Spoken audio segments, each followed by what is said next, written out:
আসসালামু আলাইকুম ওয়া রাহমাতুল্লাহি ওয়া বারাকাতুহু। আজকের ভিডিওতে আমি নবম ও দশম শ্রেণীর গণিত বিষয় অধ্যায় 2 সেট ও ফাংশনের অনুশীলনী 2.1 এর কার্তেশীয় গুণজ নিয়ে বিস্তারিত আলোচনা করব। এখন কার্তেশীয় গুণজ বলতে কি বোঝায় সেটা একটু ফার্স্টে দেখে নিই।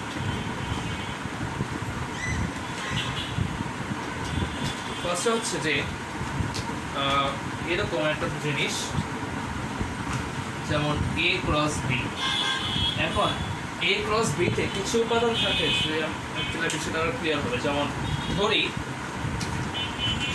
এতে আছে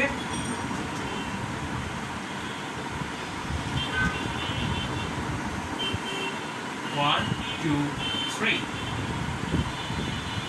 1 2 3 এবং বিতে আছে 4 5 6। এখন ধরুন মনে করি এখানে এতে আছে 1 2 3 এবং বি উপাদানে আছে বা বি সেটে আছে 4 5 6 উপাদানগুলো আছে। এখন এ ক্রস বি এইটা বলতে কিভাবে আমরা কাজ করব এটা নিয়ে আজকে বিস্তারিত আলোচনা। তো মনে করি এ এর মান হচ্ছে এ 1 2 3 এবং বি এর মান হচ্ছে 4 5 6। তো এখন আমি এ এর মানটা বা এ এর যে সেট সেই সেট এখানে বসালে কি আসে 1 2 3 এখানে ক্রস আছে ক্রস। এখানে সেটের সময় এই চিহ্নটাকে ইনটু বলা যাবে না, সেটের ক্ষেত্রে এই চিহ্নটিকে ক্রস বলতে হবে। এরপর বি এর উপাদান হচ্ছে 4 5 6। তো এখানে আমি আসি 4 5 6। এখন বাম পাশে এ এর যে উপাদানগুলো রয়েছে সেই উপাদানগুলোর প্রত্যেকটি উপাদানের সাথে বি এর প্রত্যেকটি উপাদান পাশাপাশি বসাতে হবে একটি করে। যেমন এই ক্ষেত্রে প্রথমটা উৎপাদন আছে যেমন ধর, এবং এই আরেকটা জিনিস খেয়াল করতে হবে যে প্রত্যেকটা কার্তেশীয় গুণজ যে সেটটাতে রয়েছে প্রত্যেকটা উপাদানের প্রথমে একটা শুরুতে এবং শেষে ফার্স্ট ব্র্যাকেট থাকবে। প্রত্যেকটা উপাদানের শুরুতে এবং শেষে ফার্স্ট ব্র্যাকেট থাকবে। যেমন এখানে আসি এই ফার্স্ট ব্র্যাকেট দিলাম, পরে এখানে 1 আছে, এই 1টা এখানে বসে, পরে এই 1টা হবে এইটার সাথে যুক্ত, তাহলে হবে 1 4। এটা একটা উপাদান, পরে আবার একটা কমন দিলাম, আবার এটা ফার্স্ট ব্র্যাকেট দিই, পরে 1 এর সাথে 5 হবে 1 5, তাহলে 1 5। এখন আবার আসি 1 এর সাথে 6 1 6, তাহলে হবে 1 ফার্স্ট ব্র্যাকেট দিতে হবে, পরে লিখতে হবে 1 6।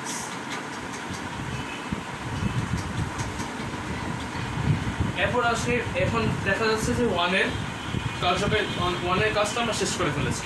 এরপর আসি 2 এর কাজ। 2 এর কাজে একই নিয়ম, 2 এর সাথে 4 বসাতে হবে, তাহলে 2 4।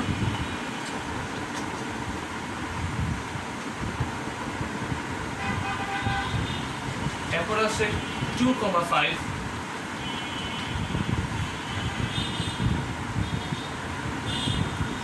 কারণ এরপরে যেটা আমরা নিয়ম অনুসারে প্রত্যেকটা সেটের সাথে প্রত্যেকটা এ সেটের উপাদানের সাথে বি সেটের প্রত্যেকটা উপাদান বসাচ্ছি, সেহেতু এখানে 2 5 বসালাম কার্তেশীয় গুণজ নিয়ম অনুসারে।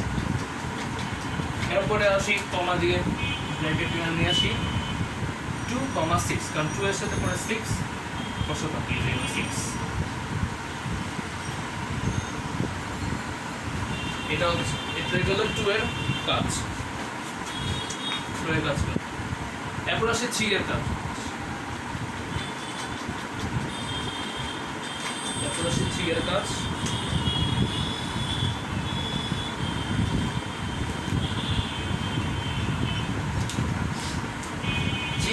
ঠিক একই নিয়ম যে আমাকে প্রথমে কমা দিতে হবে, পরে 3 এর সাথে 3 সাথে 4 বসাতে হবে, আবার পুনরায় 3 4। এরপর আছে আবার ঠিক একই নিয়ম 3 5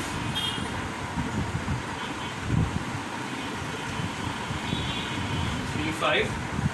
আবার এখানে ঠিক একইভাবে আবার 3 এর সাথে 6 আছে,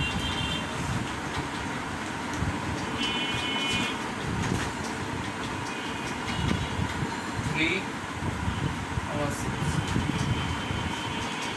ঠিক এইটাই হচ্ছে কার্টেশীয় গুণজের মূল নিয়মটা, যে এ এর প্রত্যেকটা উপাদানের সাথে বি এর প্রত্যেকটা উপাদান বসাতে হবে। তো একইভাবে আমি প্রথমে এ ওয়ানের সাথে 4 বসিয়েছি, পরে ওয়ানের সাথে 5 বসিয়েছি, পরে ওয়ানের থেকে এর সাথে 6 বসিয়েছি। আবার একইভাবে ওয়ানের সাথে 2 এর সাথে 4 বসিয়েছি, পরে 2 এর সাথে 5 বসিয়েছি, পরে 2 এর সাথে 6 বসিয়েছি। আবার একইভাবে 3 এর সাথে 4 বসিয়েছি, 3 এর সাথে 5 বসিয়েছি, এবং 3 এর সাথে 6 বসিয়েছি। তো এটাই হচ্ছে কার্টেশীয় গুণজের নিয়ম। আরও একটা উদাহরণ দেখা যাক, যেমন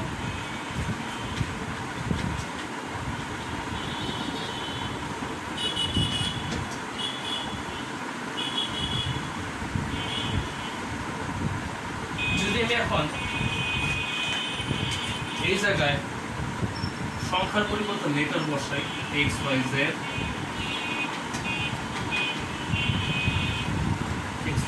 এবং এখানে বসাই এ বি সি, ঠিক একই নিয়মে আমাদেরকে কাজ করতে হবে। যেমন আমি আবার এখানে বসালাম এ ক্রস বি, বা আমি এখন যদি উল্টা বসাই বা বি ক্রস এ বসাই, তাহলে যে নিয়মটা হবে সেটা আমি দেখে দিই। এর আগে দেখেছিলাম এ ক্রস বি, এখন দেখি বি ক্রস এ কিভাবে বসে। বি ক্রস এর ক্ষেত্রে প্রথমে এ বি সি, অর্থাৎ বি এর প্রত্যেকটা উপাদান এখানে বসাতে হবে, পরে ক্রস, পরে এ এর প্রত্যেকটা উপাদান এক্স ওয়াই জেড, এভাবে বসাবো। এখন আমাকে একইভাবে বি এর প্রত্যেকটা উপাদানের সাথে এর প্রত্যেকটা উপাদান আলাদা আলাদাভাবে বসাতে হবে। তো বসে প্রথমে আসে, প্রথমে একটা সেকেন্ড ব্রেকেট দিব, পরে ফার্স্ট ব্রেকেট দিব, সেটা যেহেতু এটা কার্টেশীয় গুণজ। পরে এখানে এ এর সাথে প্রথমে এক্স আসবে, এ কমা এক্স কমা বি, বি কমা ওয়াই, এ কমা ওয়াই,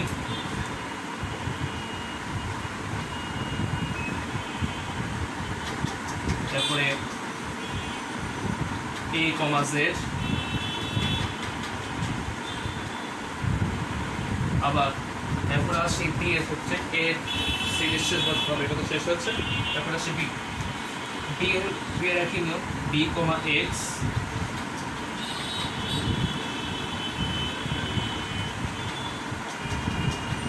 কমা বি কমা ওয়াই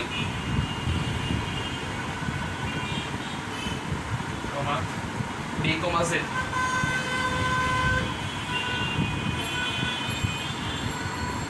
আবার সি এর ক্ষেত্রে একই নিয়ম, c comma x, c comma Y,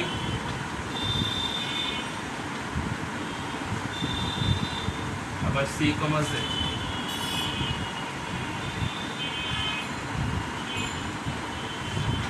এটা ছিল কার্টেশীয় গুণজের নিয়ম। এই ছিল আজকে টপিকের বিস্তারিত আলোচনা। যদি ভিডিওটি ভালো লেগে থাকে অবশ্যই লাইক দিবেন, শেয়ার করবেন এবং আমার চ্যানেল সাবস্ক্রাইব করবেন।